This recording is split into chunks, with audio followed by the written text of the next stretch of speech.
오늘 함께 묵상할 성경 말씀은 전도서 8장 1절에서 17절 말씀입니다. 전도서 8장 1절에서 17절 말씀입니다. 오늘은 17절 말씀을 읽어드리겠습니다.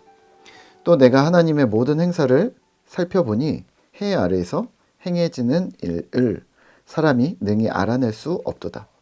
사람이 아무리 애써 알아보려고 할지라도 능히 알지 못하나니 비록 지혜자가 아노라 할지라도 능히 알아내지 못하리로다. 아멘. 오늘 함께 생각할 주제는 억울함입니다. 본문 전도서 8장은 지혜자인 코헬렛이 제기하는 지혜의 한계에 대해서 이야기합니다. 쉽게 말하면 지혜, 그거 어디다 쓸래? 하고 묻는 건데요. 지혜자이다 보니, 본인이 지혜자이다 보니 역시나 논쟁 방식으로 말을 하고 있습니다. 1절입니다.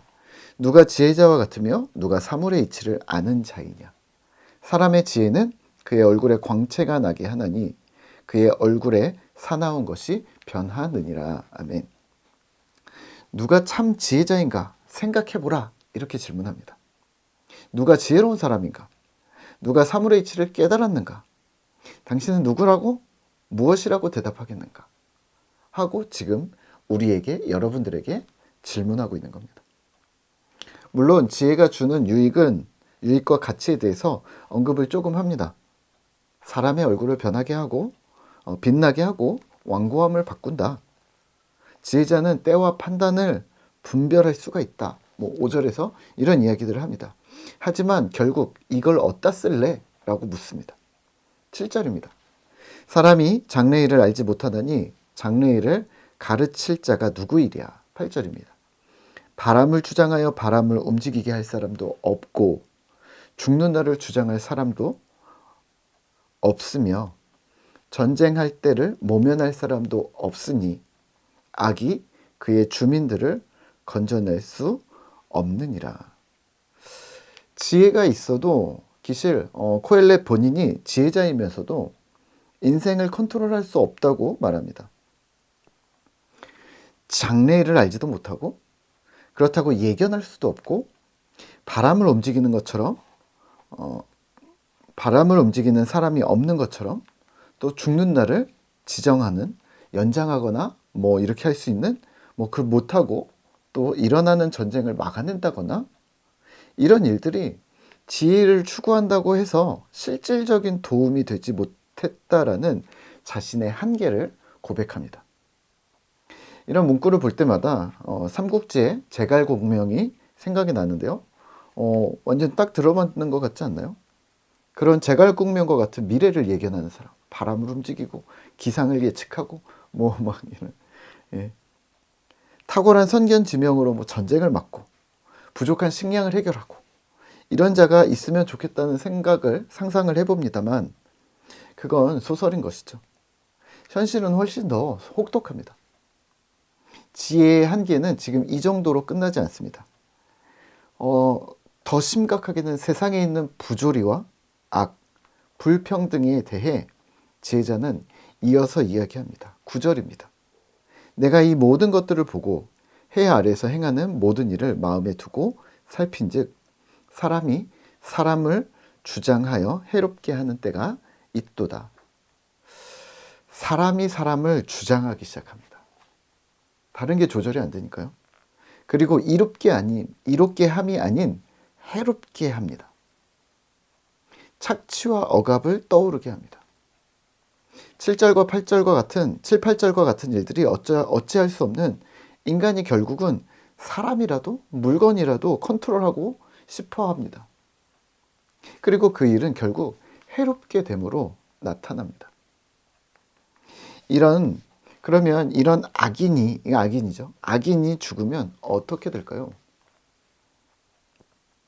10절입니다.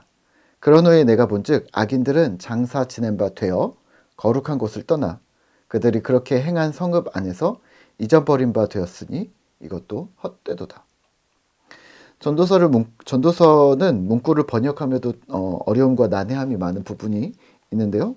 지금 10절만 보시면 이해하기 어렵지만 다른 성경을 통해서 도움을 얻으실 수 있습니다. 새번역 성경인데요. 8장 10절 이렇게 나와 있습니다. 나는 악한 사람들이 죽어서 무덤에 묻히는 것을 보았다. 그런데 사람들은 장지에서 돌아오는 길에 그 악한 사람들을 칭찬한다. 그것도 다른 곳이 아닌 바로 그 악한 사람들이 평소에 악한 일을 하던 바로 그 성읍에서 사람들은 그들을 칭찬한다. 이런 것들을 보고 듣노라면 허탄한 마음을 가눌 수가 없다.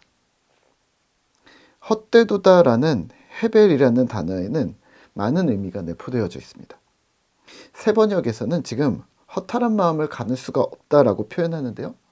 이를 한국적인 표현으로 빌리면 이렇게 바꾸면 어떨까요? 그건 아니죠. 라는 이런 문구로 바꾸면 어떨까요? 목사님 그건 아니죠. 그건 아니지 선생님. 애들아 그건 아니지. 라는 어떤 원칙이 있다는 거죠.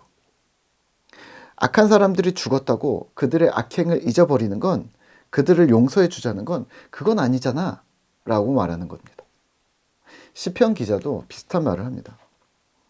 73편인데요. 이렇게 얘기합니다. 하나님, 저는 넘어질 뻔했습니다. 미끄러질 뻔했습니다. 왜냐하면 악인들의 형통함을 보았기 때문입니다. 그들은 교만했고 폭력적이었습니다. 악하고 거칠게 말했습니다. 그들 때문에 눈물과 피를 흘리는 자들이 많았습니다.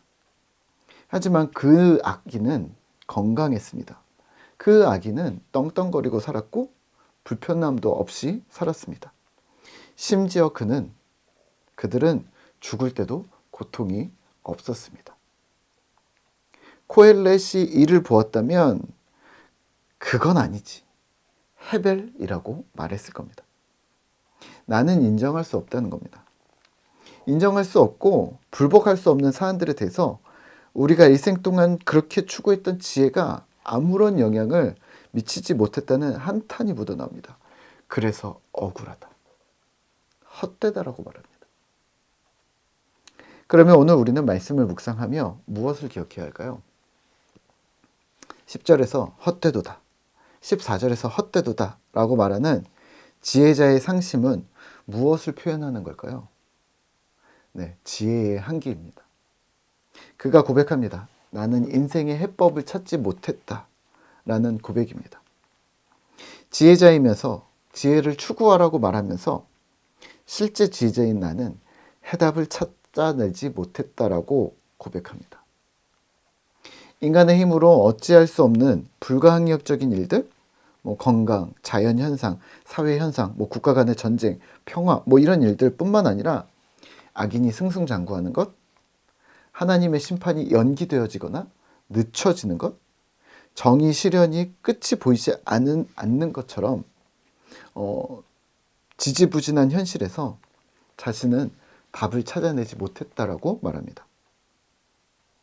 인간 지혜에는 결국 한계가 있다는 사실을 직시하셔야 합니다. 그러면 우리는 오늘 무엇을 배울 수 있을까요? 그러면 다 포기하자, 불가지론일까요? 헛되다, 필요 없다, 이런 이야기를 하고 있는 걸까요? 우리는 두 가지를 배울 수가 있습니다. 첫 번째는 문제의식을 드러내는 태도입니다. 두 번째는 결론을 열어두는 태도입니다. 이 두 가지 태도를 배울 수가 있는데요. 첫 번째, 문제의식을 드러낸다 함은 현실을 직시하며 그냥 순응하며 살아가는 것이 아니라 하나님의 정의와 사랑, 평화라는 측면에서 계속해서 문제의식을 제기해야 한다는 말입니다.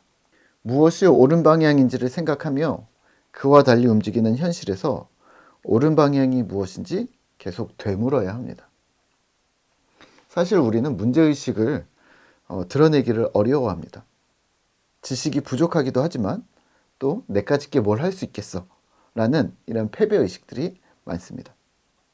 하지만 나 자신뿐만 아니라 내가 속한 공동체, 또 내가 속한 사회와 국가, 그리고 온 지구촌까지 성경의 기준으로 꾸준히 문제의식을 제기해야 합니다. 무엇이 옳고 그른지, 하나님의 뜻이 무엇인지 꾸준히 찾아야 합니다.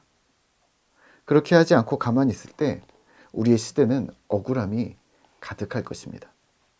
또 우리의 다음 자녀 세대에는 이 억울함이 더욱 가증될 것입니다. 그렇다면 우리는 이 선지자의 역할들을 감당하셔야 합니다. 두 번째는 결론을 열어두셔야 합니다. 답정 너 답을 정해놓지 말으셔야 합니다. 아, 이거야 라고 말하지 말으셔야 합니다. 내 머릿속에서 나온 것들이 완전한 해법이 될 거라는 착각을 내려놓으셔야 합니다.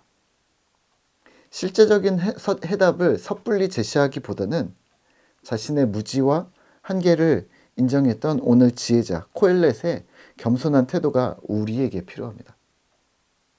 주변에 좋은 충고들을 모으는 것을 즐겨 하셔야 합니다. 아이나 어른이나 전문가나 비전문가나 또 여러 계층의 이야기들을 되도록 많이 들으면서 하나님께서 우리에게 어떤 결론을 이끌어내시는지 기다려야 합니다. 힘을 내시죠. 억울함이 가득 찬 세상에서 억울한 인생이 되지 않도록 주의 뜻과 주의 인도하심을 따라 걸어가는 그런 신실한 꿈터 공동체 되기를 소망합니다.